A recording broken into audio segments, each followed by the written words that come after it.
Buenas, aunque la sociedad colonial venezolana era bastante rígida, hay casos de personas que lograron salir de la pobreza. No solo eso, hay casos de personas que se hicieron ricas, empezando desde cero. Hoy vamos a analizar uno de estos casos. Vamos a hablar de un tipo que llegó a Venezuela sin dinero ni propiedades y que terminó siendo un hacendado con más de 300 esclavos y buques y varias propiedades. Su historia nos enseña muchísimo sobre la economía y la sociedad coloniales porque atravesó diferentes sectores de la sociedad y diferentes sectores de la economía, pasando de ser una persona bastante pobre a ser una persona bastante rica y hasta un noble. Estoy hablando del primer marqués del Toro, Bernardo Rodríguez del Toro. Era abuelo de quien es conocido popularmente como el Marqués del Toro, Francisco Rodríguez del Toro e Ibarra, prócer de la independencia. Por tercera vez consecutiva converso con Manuel Hernández. Ha trabajado mucho la figura del primer Marqués del Toro. Es una historia de superación y de movilidad social. Yo soy Ernesto Andrés Fuenmayor, soy periodista y licenciado en Historia y Sociología. ¡Vamos! Esta es la historia pepeada. Manuel, esta es nuestra tercera conversación. Gracias por tomarse el tiempo. Quisiera empezar preguntándole cuándo llegó a Venezuela este personaje tan fascinante que es Bernardo Rodríguez del Toro. Bernardo Reyes del Toro llegó procedente de la isla de Gran Canaria, de una localidad del interior de la isla, donde estaba la patrona y está la patrona de la isla, la Virgen del Pino, que se llama Teror, y él emigró a finales del siglo XVII, principios del siglo XVIII, en esa época, en la última década del siglo XVII, y emigró desde Canarias. Canarias tenía buques directos todos los años que iban del registro, primero por las reglas células y después por el reglamento de 1718. Canarias siempre tuvo comercio directo, con La Guaira, también con Cumaná o con Maracaibo, pero era menos importante. Eh, eh, La Guaira, que empieza a crecer extraordinariamente en esa época, y el comercio de la región central de Venezuela, que era lo que se llamaba entonces la Capitanía General de Venezuela, pues era una época de gran expansión de los canarios, porque los canarios que sintieron la crisis económica en las islas después de que en 1640 Portugal se independizara de la corona de Castilla, pues junto con La Habana, los dos grandes destinos migratorios es Caracas, y en Caracas crece extraordinariamente en torno a la región, en las costas de Aragua, en la zona de San Felipe de Yaracuy y en los valles del Tuy, tanto el Alto como el Bajo Tuy. El crecimiento del cacao junto con la ganadería son los dos grandes vehículos de la exportación de esa época, y Bernardo Rodríguez del Toro pues fue a Venezuela. Era de una familia de capas bajas y digamos del común, que sin renta ninguna, probablemente él tenía parientes allí, probablemente le financiaron el pasaje, y a partir de entonces pues empezó su aventura en Venezuela, sobre todo dedicado al comercio con Veracruz.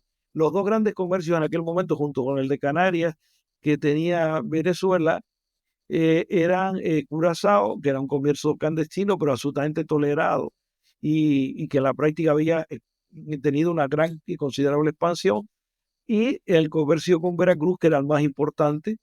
Las clases bajas de la sociedad venezolana, como no tenían grandes barcos para trasladarse a Veracruz, pues con pequeñas barcas, con pequeños cayucos, pues iban desde San Felipe y Aracuy, de la zona de la costa del Tuy, de Barlovento, iban rápidamente a Curazao, y ahí tenía sus fuentes de financiación. Pero Bernardo empezó en el comercio de La Guaira con Veracruz, llegó poco a poco, fue creciendo y llegó a tener participación importante en tres de los barcos que salían vendiendo cacao hacia el mundo de Veracruz. Entonces Bernardo llega a este contexto de una economía agraria que exporta cacao, que está en expansión, llega con los bolsillos vacíos. ¿Cómo hace él para integrarse a esta economía? Pues como hacen todos los pequeños comerciantes, empiezan primero como mercaderes, como capitanes de buque en el comercio, y empiezan a ir poco a poco en esos traslados acumulando capital. Ese capital es fundamental porque en Venezuela lo que sobra es tierra, y lo que sobran y lo que falta es capital para invertir tanto en la explotación del cacao. Hay que recordar que para empezar a cultivar una plantación de cacao se necesitan varias cosas. En primer lugar, que crezcan los árboles para que lleguen a la edad óptima, son por lo menos 8 años, tener unos arboledas de sombra e introducir el regadío, sobre todo en la estación del invierno, aprovechando unas acequias que se crean procedentes de los ríos. Entonces, ese recurso necesita capitales y el otro recurso es la mano de obra.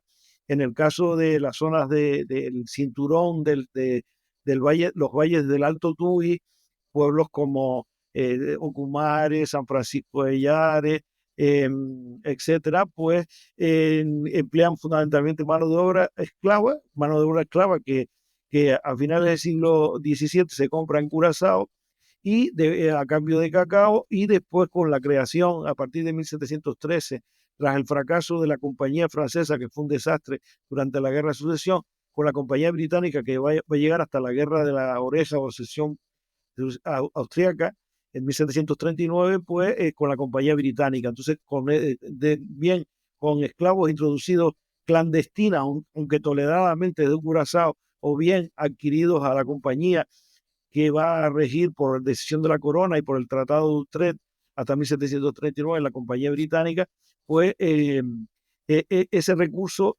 necesita capitales, y los capitales lo va a obtener con una estrategia clara Bernardo Rodríguez Toro, empezando desde los orígenes más humildes, a ser capitán de buque del comercio con Veracruz, a ir comprando participaciones dentro de los buques hasta llegar a tener 3 buques, y eso es lo que le va a permitir después todo su proceso de estrategia social y económica.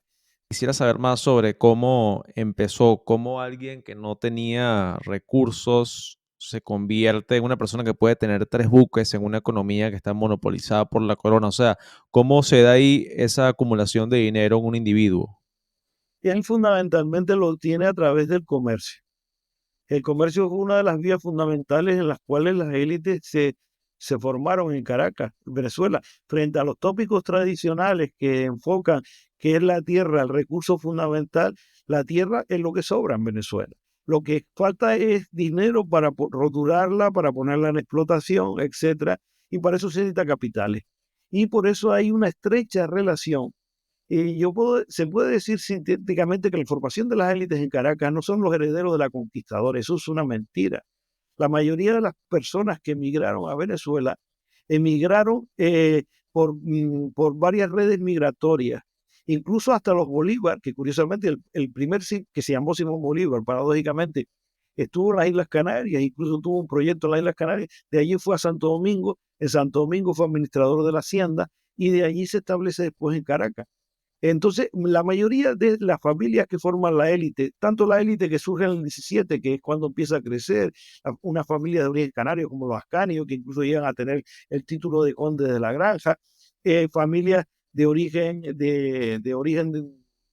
descendientes de personas ligadas bien a los obispos, como los Ibarra, por ejemplo, que vienen con parientes de los obispos, bien de los gobernadores, etcétera. Cómo se van a ir formando todas estas élites, pero todas tienen una estrategia. En el caso de Venezuela, fundamentalmente es el comercio, las relaciones con los grupos de poder, que es a través de la administración de la hacienda, etcétera. Pero el punto de partida es el comercio. El comercio es el que crea la riqueza, el que crea capitales, porque aunque estamos en una sociedad, la del siglo XVII, XVIII, es una sociedad básicamente que copia el estamento nobiliario.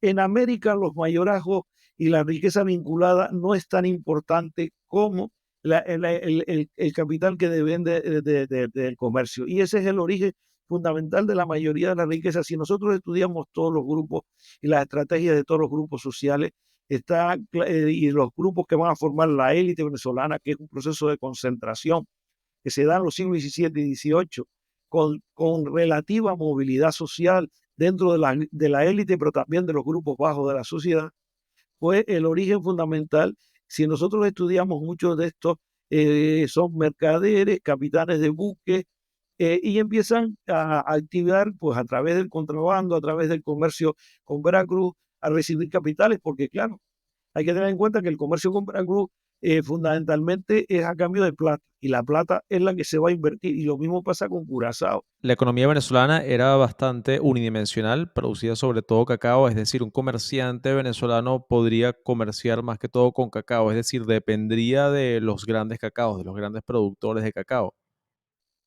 Eso en esa, pero eso empieza a diversificarse en la segunda mitad del siglo XVIII con nuevos productos importantes como la añil. La ganadería sigue siendo un factor también muy importante, pero es un comercio básicamente con las Antillas extranjeras, que también da dividendos importantes.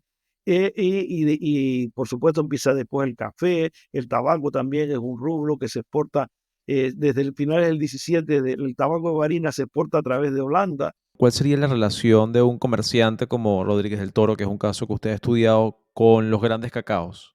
Bien, los grandes cacaos,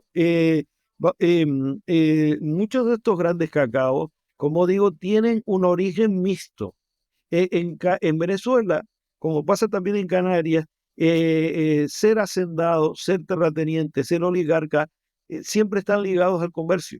No hay ninguna forma, en grupo de la élite que no tenga una doble vinculación y una doble estrategia económica.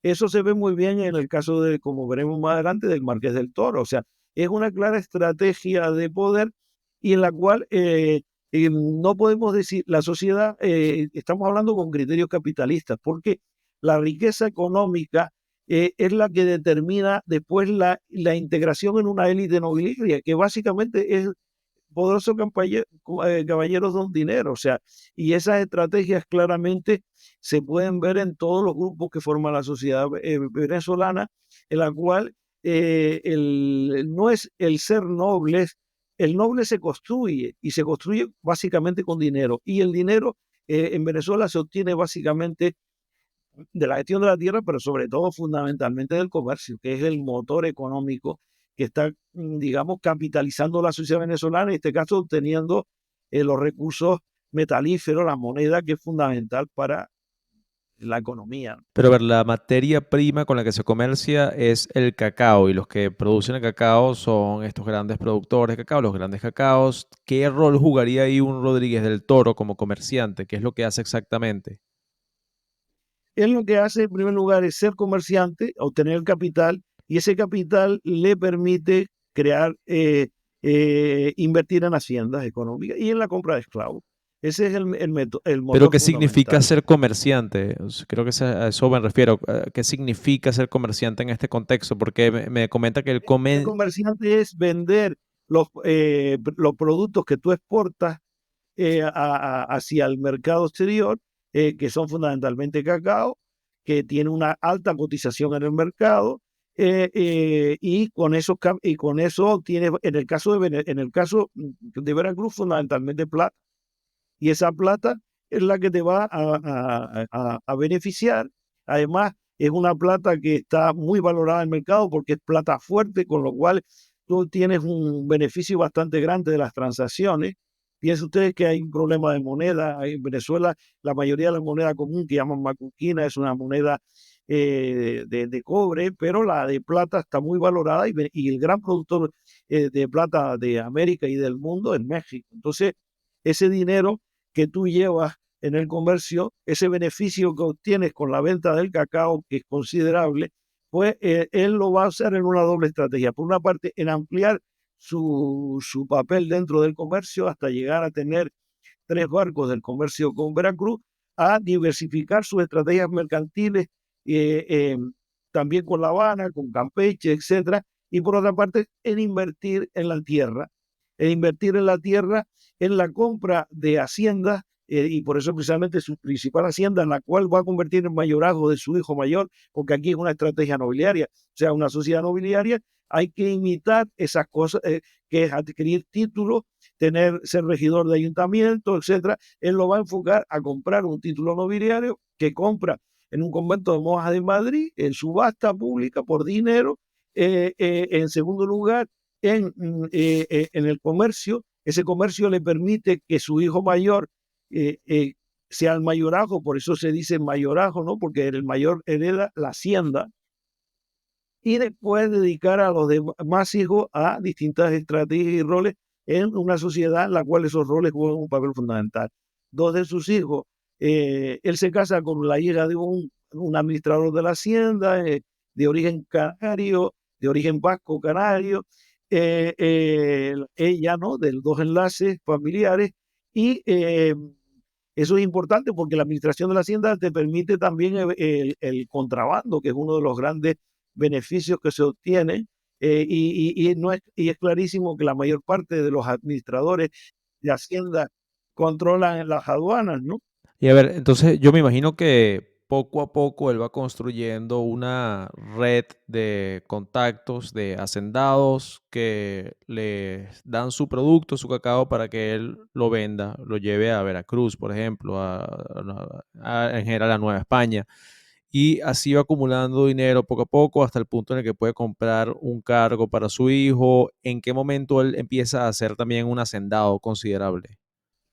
Él ya prácticamente desde 1720 ya es un hacendado considerable, llega a tener más de 300 esclavos en sus haciendas de cacao, y es precisamente esa época donde él además quiere utilizar políticamente el gran beneficio que había tenido hasta entonces en el comercio de Veracruz, porque aparece un gran problema para las élites caraqueñas, que es para las élites caraqueñas, sobre todo, pero también para las clases, para los pequeños cultivadores de San Felipe y Yaracuy, esos pequeños cultivadores que están comenzando en esta experiencia cacaotera en los valles de Barlovento, en Curiepe, en Panaquire, etcétera, pues es la creación, y por decisión de la corona en 1728, de crear la Compañía Guipuzcoana. La Compañía Guipuzcoana fue una política del Estado para tratar de restaurar la nula relación colonial que existía con la península desde el caso de estos territorios marginales del sistema de flota. Venezuela estaba fuera del sistema de flota y por tanto no tenía relación apenas de la península. De hecho, varios capitanes generales que llegaron a Venezuela lo hicieron a través de Canarias, que era la ruta más fácil, ir de Cádiz a Canarias y de Canarias, porque no había comercio directo. Entonces, la corona quiere rescatar todo eso, hay una política de Estado y de crear compañías privilegiadas. Eso lo intentó primero con la Compañía de Honduras, casi en el momento de la Guerra de Sucesión, creó con el Marqués de Montesacro, después creó la segunda va a ser la Compañía Guipuzcoana, después va a crear más tarde la Compañía de La Habana, la Compañía de Barcelona para el comercio del Oriente, Venezuela, Puerto Rico y Santo Domingo. Intenta digamos, una economía que había crecido extraordinariamente, como era la venezolana, con dos rubros fundamentales: el comercio con Curazao, y el comercio con Veracruz, y en menor medida con el comercio de Canarias, pues quiere restaurar la relación con la metrópoli, y por eso la Compañía Guipuzcoana es una compañía creada eh, por decisión regia. De hecho, Felipe V era uno de sus accionistas, y estaba formada fundamentalmente en aquellos momentos, la primera compañía de Caracas, por vascos. Por eso se llamaba la Compañía Guipuzcoana. Y bien, esta compañía tenía un problema muy grave, que es que evidentemente por una parte estaba el tema del contrabando. El contrabando había que controlarlo, pero para eso evidentemente había que colocar personas vascos que controlasen la administración tanto en San Felipe y Yaracuy como en la zona de costa, donde los pequeños cultivadores iban a Curazao. Y la otra cuestión era el comercio en Veracruz. Entonces, el gran problema que tenía la guipuzcoana era que, en primer lugar, los barcos que llegaban traídos desde Bilbao, de Cádiz, etcétera, daban unos precios mucho más bajos del cacao, y además lo daban en porcentaje. Una parte era en dinero, pero otra parte era en productos, en ropa, etcétera, que iban dando y habituallando a los que vendían el cacao. Entonces, no era, era mucho más ventajoso para las élites de Caracas vender el cacao en Veracruz y para los pequeños cultivadores venderlos en Curazao. Entonces la corona diseñó, curiosamente, viene a Venezuela otro título nobiliario, pero este es un título nobiliario de un canario que enlaza con otras familias aquí, los Beristain, etcétera, que es marqués de la regalía, que llega a ser, después fue miembro del Consejo de India, y Álvarez de Abreu desarrolla una política para beneficiar como gobernador interino de Caracas, para beneficiar, y en nombre de la corona, para beneficiar al comercio de La Guaira frente al de Veracruz. Porque claro, el otro era el comercio de contrabando. Y ahí es donde el marqués del Toro se ve afectado, y él junto con el conde de San Javier va a ir a Madrid para plantear que la figura que iba a desarrollar Álvarez de Abreu, el marqués de la regalía, era la alternativa, era gravísimamente nefasta para ellos. ¿Por qué?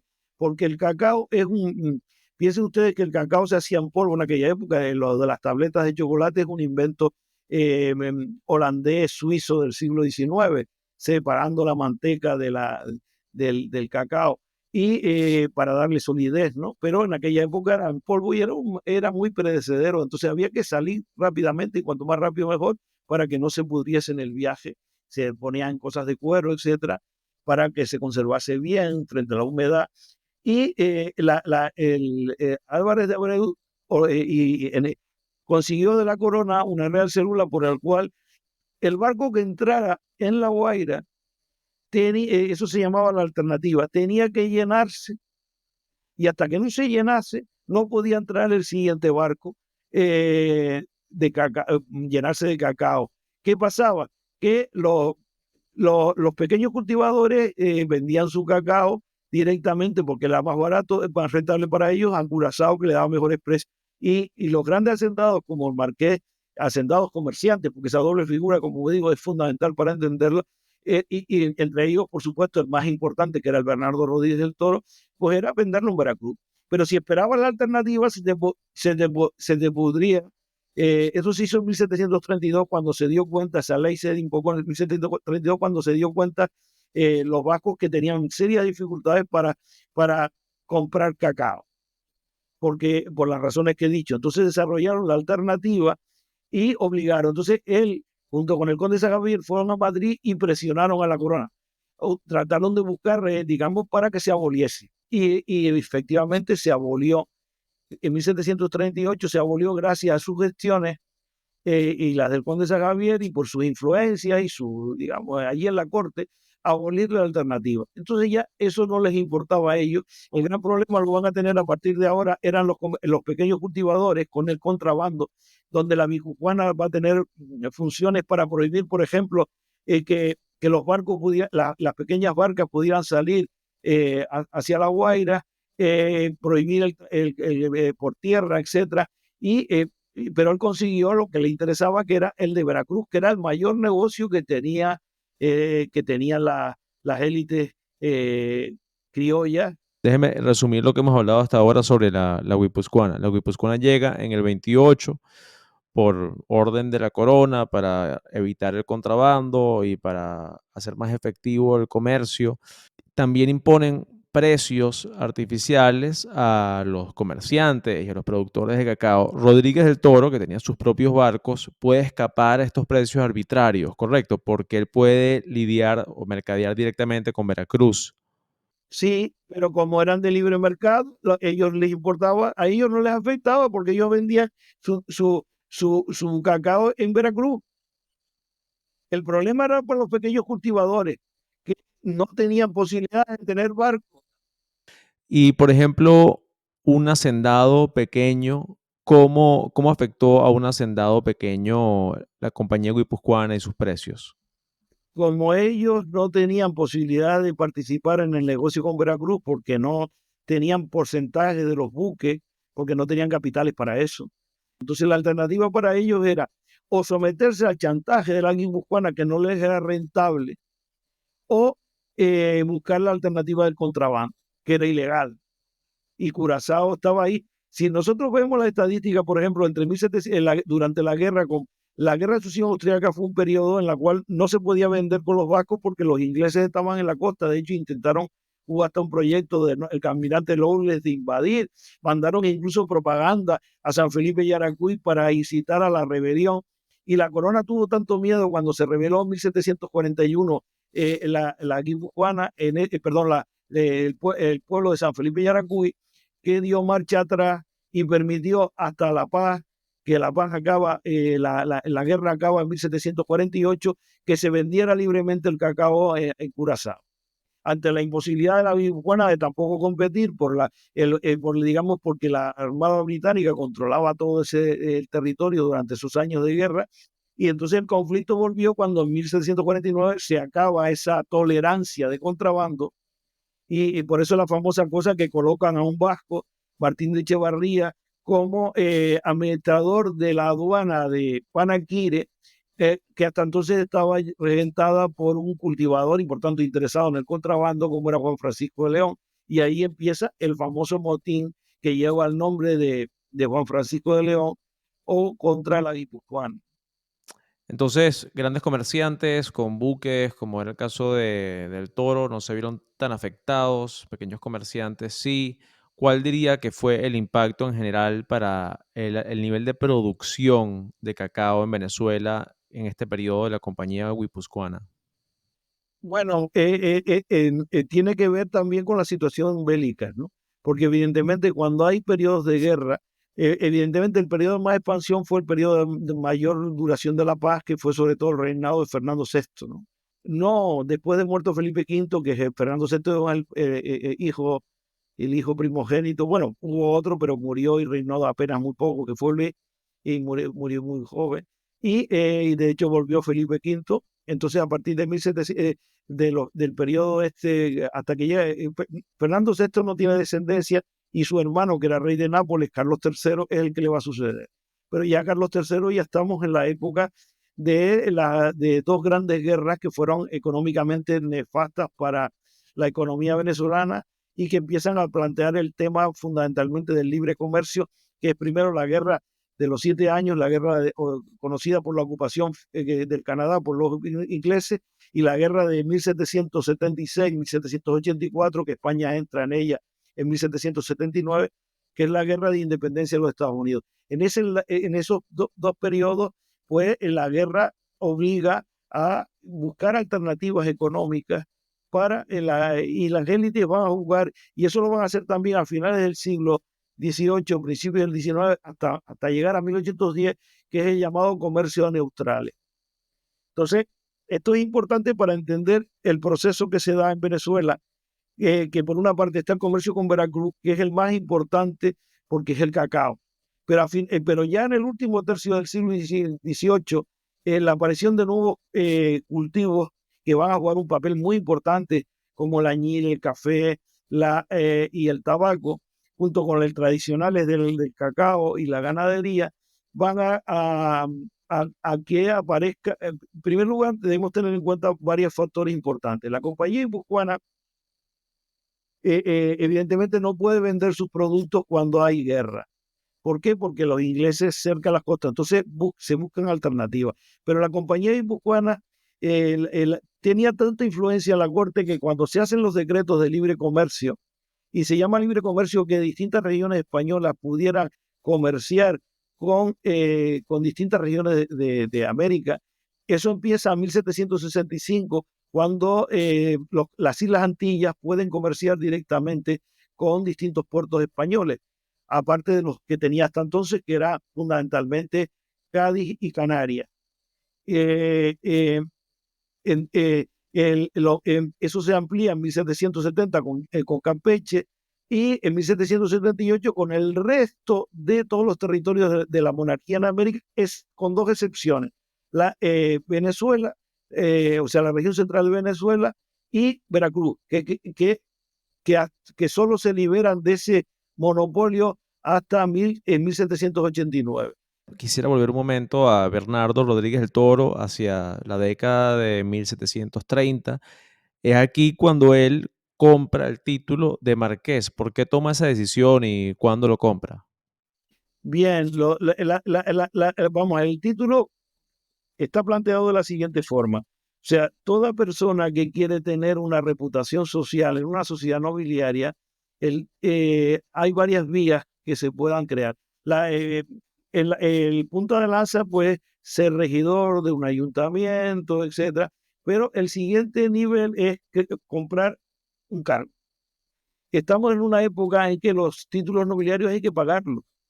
No es una cuestión gratuita, es primero, una concesión de la corona, que tienes que alegar unos méritos de dar unos servicios, etcétera, pero fundamentalmente tienes que pagar dinero, y pagar un dinero que se llama la medianata, etcétera, que hay que pagar.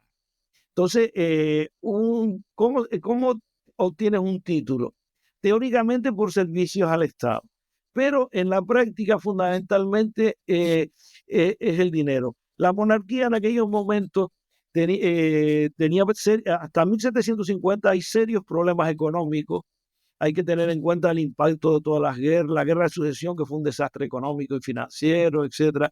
Y después las sucesivas guerras que hubo, pues la corona va a utilizar un sistema que en el cargo público va a llegar hasta 1750, pero en otros tipos de cargos, como por ejemplo los cargos militares o los cargos honoríficos, como son las órdenes militares y como los títulos de Castilla, pues básicamente el dinero es el determinante.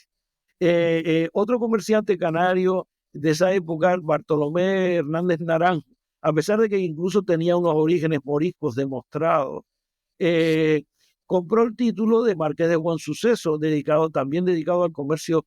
Era otro comerciante que compró título y era también de Gran Canaria, como era el caso del Marqués del Toro. Entonces, el Marqués del Toro, fundamentalmente, su estrategia era la típica de una sociedad nobiliaria, entonces comprar un título.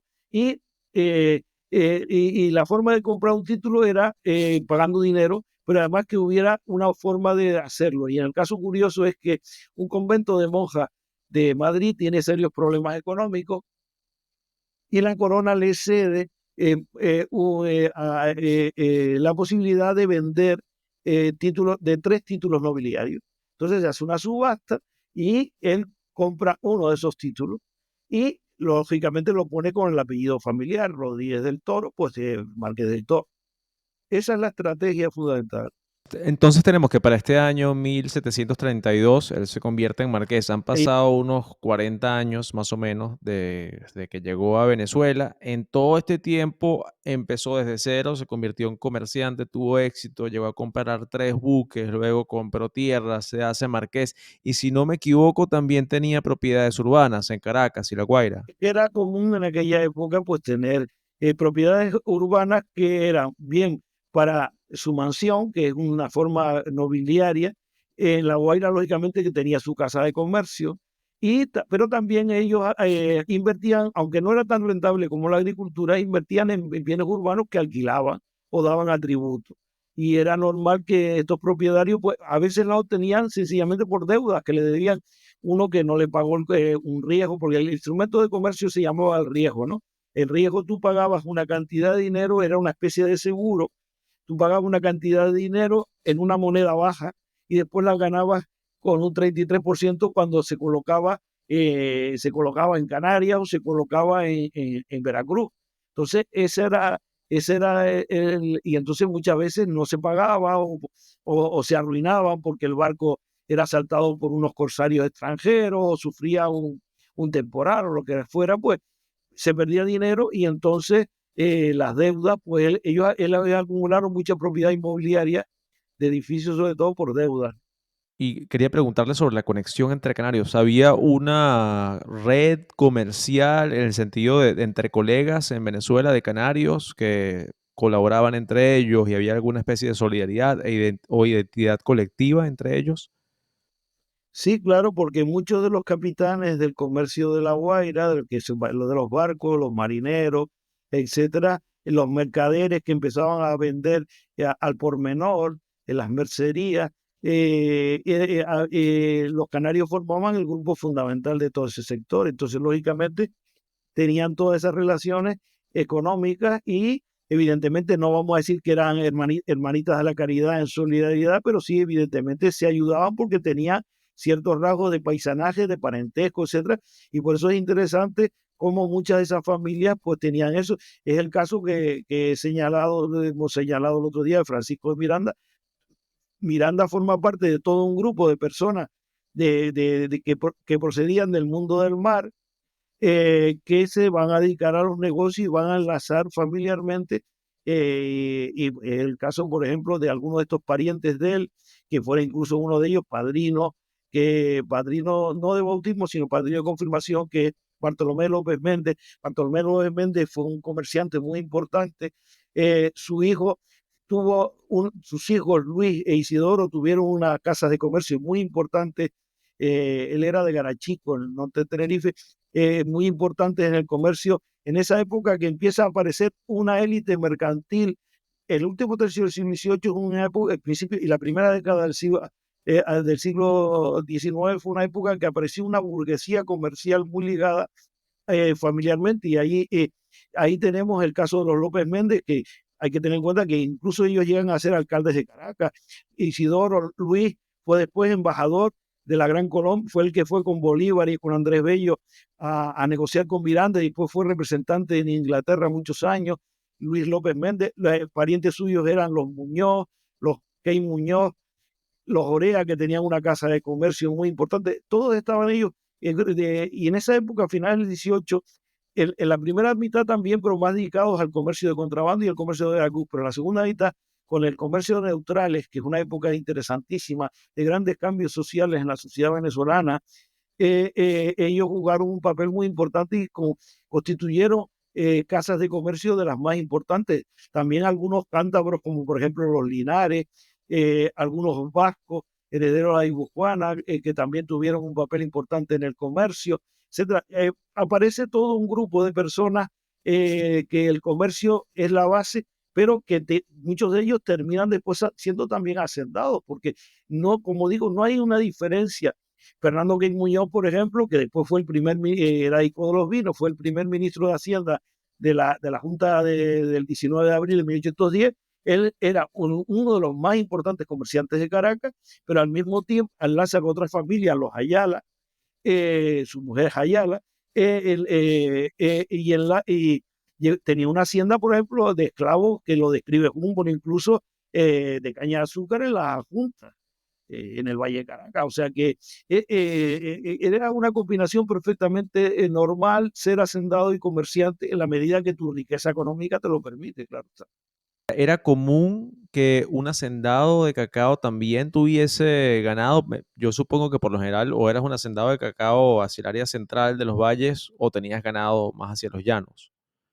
Sí, claro, era absolutamente común tener hatos ganaderos. Ese es el origen, por ejemplo, O sea, pero era común que una persona tuviese ambos. sí, era absolutamente común. Que tuviera, y también tuviera ingenio azucarero, porque aunque el azúcar no era, en el caso venezolano, de exportación, sí era importante para el mercado interno Pero el y Marqués era del Toro, por rentable. ejemplo, no tenía ambos, ¿no? El Marqués del Toro solamente tenía cultivo de cacao. Sí, creo recordarlo, sí. Yo escribí ese artículo, pero hace ya tantos años que no, de memoria no me acuerdo bien, pero sí, Pero sí era común, o sea, sí era mente una práctica hacendado. común, o sea, un hacendado que además invirtiera ese dinero en el llano, en Sí, ganado. sí. Mira, por ejemplo, el abuelo del famoso Ezequiel Zamora, Juan Zamora de León, yo encontré el testamento de él ahí en Caracas. Él era a la vez, era natural de la Isla del Hierro, era dueño de hatos ganaderos, y a la vez tenía un ingenio azucarero. Eso era absolutamente común. Ya entiendo. Y ya para acercarnos hacia el final de la entrevista, ¿cómo fueron los años finales del Marqués del Toro y en qué condiciones murió? Bien, él básicamente, él, su objetivo fundamental, él murió, pues evidentemente, producto de la enfermedad, como es lógico, ¿no? En la mayoría de la gente, desgraciadamente, ¿no? Pero, eh, pero él estuvo tranquilo en cuanto al futuro de sus hijos porque los colocó muy bien. Evidentemente fue una estrategia familiar perfectamente medida, como no tuvo mujeres, sino básicamente varones, pues los varones los colocó como hemos dicho, le pagó los estudios universitarios, dos de ellos, porque incluso hasta el marqués estudió en, en- en Salamanca, y el hermano, José Rodríguez del Toro, el primer oidor caraqueño que hubo en la historia venezolana, eh, em, fue rector de la Universidad de Salamanca, le pagó los estudios allí y después le compró el título de oidor de la Audiencia de México. A los otros dos lo colocó en el mundo del comercio, que había sido su motor económico en Veracruz y en La Habana, de los cuales formaron familias que tuvieron pues cierto papel importante en ambos destinos. Y a su hijo mayor pues le dejó el patrimonio, digamos, de tierra, el mayorazgo, el principal el vínculo y el título nobiliario, como es lógico. Es Sí, dejó una excelente herencia este primer Marqués del Toro y bueno, creo que la mayoría conocemos al Marqués del Toro de la Independencia, pero este personaje es realmente fascinante porque en él se reúnen todas estas facetas de la economía colonial, del mercader, del comerciante, del hacendado, también el tema nobiliario con la compra del título y me encantó. Claro, y cuando llega 1810 la economía en Venezuela, curiosamente está en expansión económica, a pesar de las enormes dificultades de la guerra, gracias al comercio neutral, que es el que permite diversificar la economía, desarrollar una burguesía nacional, local o criolla, etcétera, importantísima en estos momentos históricos, e incluso que la defienden personas que son nacidas afuera, pero que tienen mentalidad criolla, como es el caso del Marqués de Casaleón, que es uno de los grandes comerciantes, y su hermano que fue intendente. O sea, ellos estaban plenamente comprometidos con todo eso. De hecho, por eso las contradicciones, como ellos participan después en el proceso de independencia y lo complejo de todo eso, ¿no? Que, Definitivamente, sí, definitivamente. Creo que lo has resumido maravillosamente esa fluidez y ese dinamismo de la colonia que no se ve cuando se piensa en estos estamentos, estos tópicos tradicionales que usted menciona. muchas gracias.